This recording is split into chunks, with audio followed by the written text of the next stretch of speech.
There's been a lot of Final Fantasy news lately. FF7 Remake, FF14, FF17. Naoki Hamaguchi says FF7 Remake and Rebirth are continuing to sell well. Quote, they are doing extremely well. Even before Summer Games Fest 2026, both Remake and Rebirth have been selling steadily. Back when Rebirth was announced, every time it became a hot topic, sales of Remake would rise. Similarly, I'm sure every time Revelation attracts attention, more people will become interested in Rebirth. Yeah, so as usual, no, the usual suspects were adding me with just like, get owned. Clearly it sold 1 billion copies. And the thing is, I'm sorry, but Square Enix's Trust Me Bro, it's just not good enough for me. This is the billion-dollar company that bait and switched millions of fans with a dishonestly titled remake. I mean, the title FF7 Remake is misleading. We all know it is. Even people who love 7 Remake will say it's not a remake. They'll call you an idiot for thinking it's a remake at this point. Well, the reason people think it is because it's called FF7 Remake. If they give numbers, by all means, but if they're not gonna back this up with numbers, I'm sorry, I just don't buy it. My trust with Square Enix is just broken. Forever. For many, many reasons. If they came out and said that Rebirth sold 5 million copies, then it sold 5 million copies. Because I don't think they can say a thing like that without it being true. There'd be like legal repercussions. I think there's a reason they're being deliberately vague about this. How much did Rebirth sell? I don't know. The reason I don't think it hit 5 million is because Square posts whenever any of their games hit 5 million. You know, Bravely Default series, they announced when it hit 4 million.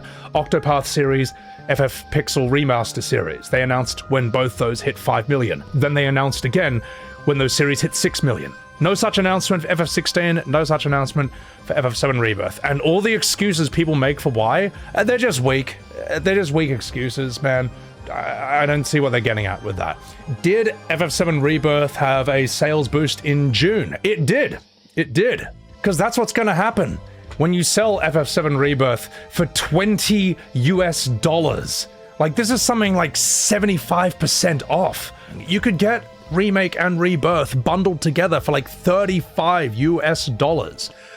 Do you know what the estimated budget is for these games? The estimated budget is between like 100 million to 250 million. Now, I think 250 million sounds high. I've heard as high as 300 million, but let's say it's between 100 million, 250 million. They did not spend this much money making FF7 Rebirth to sell it for $20 US. Like, sure, these count as sales, but how much do they count in terms of profit? I don't know. I don't really think that's a massive win.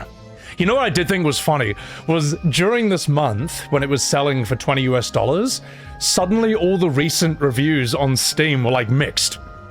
It was all mixed because I think what was happening was people were like, oh, well, that's basically giving it away. They would buy Rebirth. It ran poorly on PC.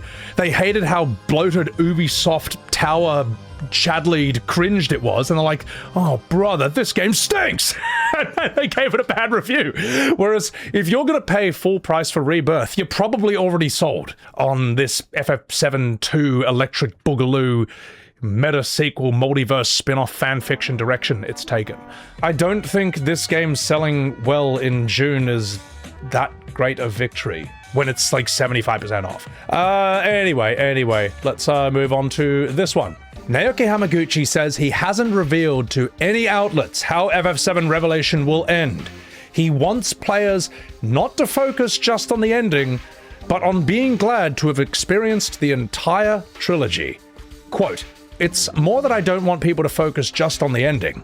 I'm aiming to create a game that will make people feel, I'm glad they made the remake series, or I'm glad I was able to see FF7 Remake series through to the end when they look back on the trilogy. The ending might be fully faithful to the original, or it might end up being something completely different. Or perhaps it might go in a direction no one could have imagined in the first place. I'd like everyone to experience it for themselves." When I read this, I thought, what have they done to the ending of FF7 to put out a damage control tweet like this? Because this makes me think of the one piece was the friends we made along the way. Like, I get the feeling that FF7 Revelation's ending is going to be so insane, so brutal, it's going to make Rebirth Eris's death scene look like the good old days. I don't know what they've got in store. I think it's going to be bad no matter what because of this ridiculous direction they've taken it in. How it's going to be bad, why it's going to be bad, What they're gonna do and not do, I don't know.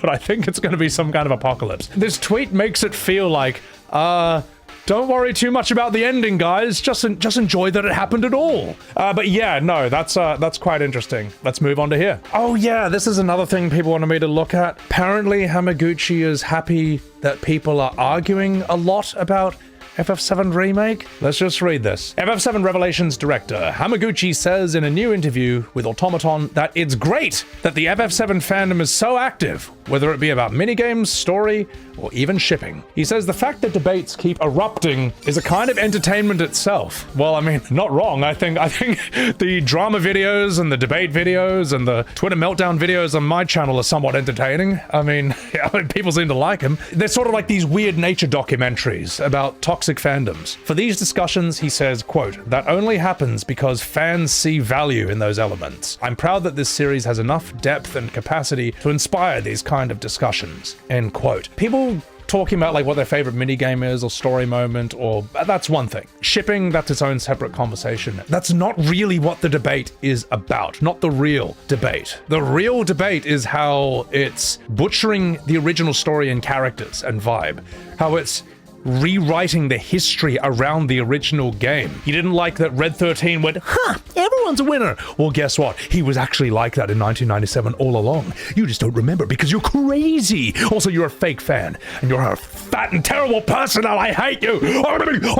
This is actually how they always wanted to make FF7 with Disney musicals, but they just couldn't because of hardware limitations. That's kind of what the real debate is. Or the fact that the title FF7 Remake is extremely misleading. And a lot of people feel tricked.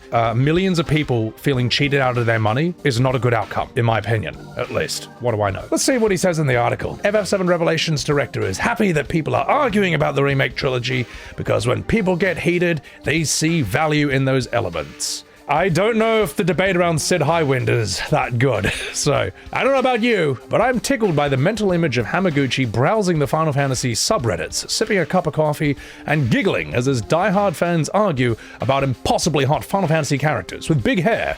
In more elegant words, Hamaguchi says those heated discussions are a proof of passion. Maybe he's ignoring or not grasping the situation. The debates around FF7 Remake, Rebirth, Revelation are not good for the game. The debates around FF7R are in the same category as like Halo Remake, Dragon Age Veilguard, Assassin's Creed Shadows. These are not good debates to have about your game. If these are the arguments your game is inspiring, that is not a good sign. Let's see what Yoshi P has to say. Yoshi P says that the highest praise Naoki Hamaguchi received was being asked by fans to direct Final Fantasy XVII. I don't know which fans they're listening to, but you shouldn't listen to those ones. They're wrong. Quote, I saw a lot of things in the comments. They were like, okay, I get it, Hamaguchi, I'm not gonna ask for a 6, 8, or 9 remake. But there were comments along the lines of, I want this guy to make FF17. That's the highest praise you can get. With all due respect, I think if Hamaguchi directs FF17, it's chalked. That game is dead on arrival. FF17 will be as bloated as FF16 and FF7 Rebirth. It will have the same atrocious pacing, it will have the same minigame bloat, the same tone-deaf cringe. The best thing would probably be the combat system. If he directs 17, it will probably play like FF7 Remake, whether you like that or not. I don't know if that's a good idea. I mean, the only way that I think FF is getting back on track is if they find someone who can play the role of Sakaguchi. I think Sakaguchi's retired, he's just chilling, but someone who can do what he did, which is focus the game and the team into a specific, coherent vision. That's it. Trim all the fat, figure out how to make voice acting work for Final Fantasy in 2026. They have at times, like Auron sounded cool in FF10, you know, FF16 I thought had some good English voice acting. A lot of the times modern FF feels like a silent film actor struggling to transition into talking pictures. They can get it right sometimes, but it could be better a lot of the time. They need new writers. Ishikawa's a great writer. I mean, you know, get her to do 17. I think they're listening to the wrong fans here. Oh god, everyone wanted me to react to this. Yoshi P says, if they were to remake FF6, FF8, or FF9, they would probably have to release them in 4 to 5 separate games because they are so big. Quote, "Of course, I understand the feelings of the players, but you gotta think about it. Look at Final Fantasy VI. It's such an incredibly huge game. The scale is just immense. And the same applies for other titles like Final Fantasy VIII, Final Fantasy IX. So of course, now because you're working on the FF7 series, I do get that people would be asking for remakes of other titles. But if we did remake those other titles, we'd probably have to release them in 4 installments or even 5. Look, I'm really hoping this is a mistranslation. I'm really hoping this is a joke. Here's what I would say. If Clair Obscur Expedition 33 can be one game, then so can Final Fantasy VI. Then so can FF8. Then so can FF9. Now, I even wrote that in the comments section of an Instagram post talking about this. Do you know what someone responded with? They said Square Enix should not be copying other games. See, this is how I know you're 20.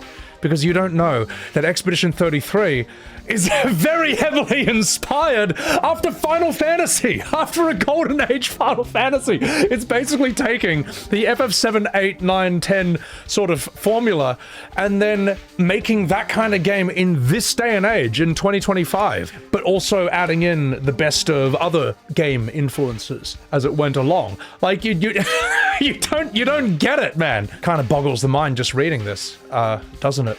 Here's why this is a bad idea. They barely got away with this for FF7, and really only with Part 1.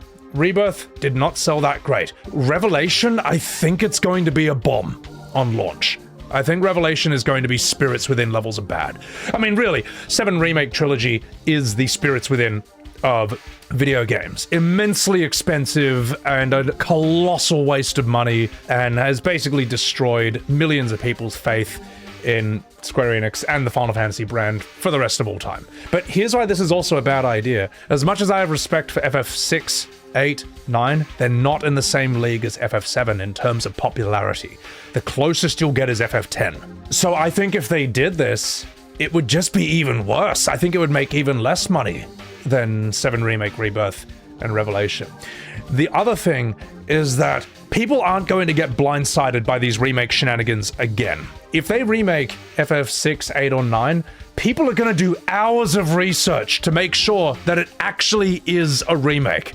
Okay, they're not going to get fooled again. As soon as they find out that, like, it's FF6 2 meta sequel multiverse spin-off, they're not going to buy it. Millions of people are not going to buy it based on that alone. Terra shows up in Narshe in a Magitech armor, and immediately Angel Kefka appears and says, "Soon, Terra, come to me." Are you for real? A lot of people are not going to buy it if they find that out. I also don't think they would try that ever again. I think they realize they screwed up in that regard, even though they won't admit it. But this is, I don't know. I think this is a very, very bad idea. I think this is a very out of touch thing to say. Not putting any hate on Yoshi P, I actually think he's kind of cool. He seems to do fine in FF14, but I don't think he should work on the single player games. We all saw what happened in FF16.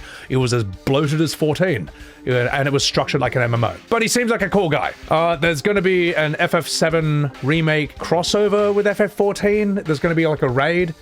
People are saying this is a break glass in case of emergency. I think FF7 is the only FF they haven't had a crossover with in FF14 to my memory, but it's kind of inevitable. I mean, it lines up with the launch of FF7 Revelation, and FF14 has been kind of scraping the bottom of the barrel when it comes to older FFs they cross over with or draw influence from these days. Like in Dawn Trail, they had those Pellos from FF10-2, you know, Tobley, those little assholes with the duck beak helmets and the goggles. You know, they look like shit. Clearly they're out of ideas, or they're out of things to cross over with, so it's kind of inevitable. I don't think this is break glass in case of emergency. Will this boost the sales of Revelation or FF7 Remake? I don't think it will. I don't think it will have any significant impact, because I think that a lot of FF7 Remake players are FF14 players. That's why they enjoy or don't mind the insane bloat. Like, they're used to it, because FF14 has some of the worst storytelling pacing ever. Now, it has excuses for that. You know, it's an MMO. I get it. They just got to keep writing new stuff all the time. And yes, FF14 has some good story moments, but it is buried in an ocean of bloat. But people who are used to 14 storytelling probably don't see the problem with Remake or Rebirth's horrible pacing. I don't think this 7 Remake raid is going to boost sales of Revelation that much. I think Tifa being a guest character in Street Fighter 6 is going to put a lot more eyes on these games. It's going to raise awareness of it a lot more. Also, when I saw this, I was like, oh god, I'm never gonna be free of 14. Because you know I'm gonna have to do this, guys. And oh, God help me. Anyway, that was the wacky week of wonderful news in FF7 Remake and FF14. Hope you enjoyed. Like and subscribe. Support me on Coffee if you want. And catch me live on Twitch. Uwu Sugoi, and get out of here. Stream's over. Get out of here.